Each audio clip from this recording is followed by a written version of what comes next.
The stockings were hung by the chimney with care, in hopes that St. Nicholas soon would be there. The children were nestled all snug in their beds, while visions of sugar plums danced in their heads, and Mamma in her kerchief and I in my cap had just settled our brains for a long winter's nap.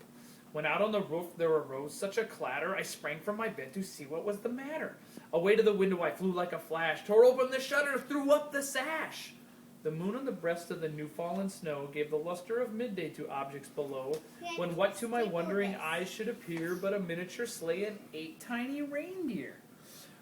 With a little old driver so lively and quick, I knew in a moment it must be St. Nick. More rapid than eagles his courses they came, and he whistled and shouted and called them by name.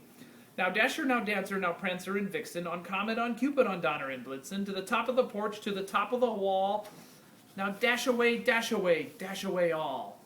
As the dry leaves that before the wild hurricane fly, when they meet with an obstacle, mount to the sky, so up to the housetop the coursers they flew, with the sleigh full of toys, and St. Nicholas too.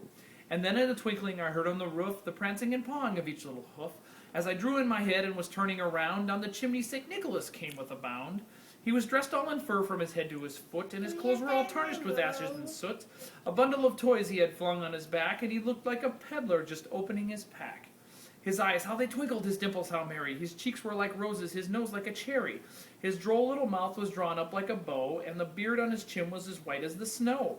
The stump of a pipe he held tight in his teeth, and the smoke it encircled his head like a wreath. He had a broad face and a little round belly, then shook when he laughed like a bowl full of jelly. He was chubby and plump, a right jolly old elf, and when I laughed when I saw him in spite of myself. A wink of his eye and a twist of his head soon gave to me know that I had nothing to dread. He spoke not a word, but went straight to his work, and filled all the stockings, then turned with a jerk, and laying a finger aside of his nose, and giving a nod up the chimney he rose. He sprang to his sleigh, to his team gave a whistle, and away they all flew like the dawn of a thistle. But I heard him exclaim ere he drove out of sight, "Merry Christmas to all, and to all a good night." Yay!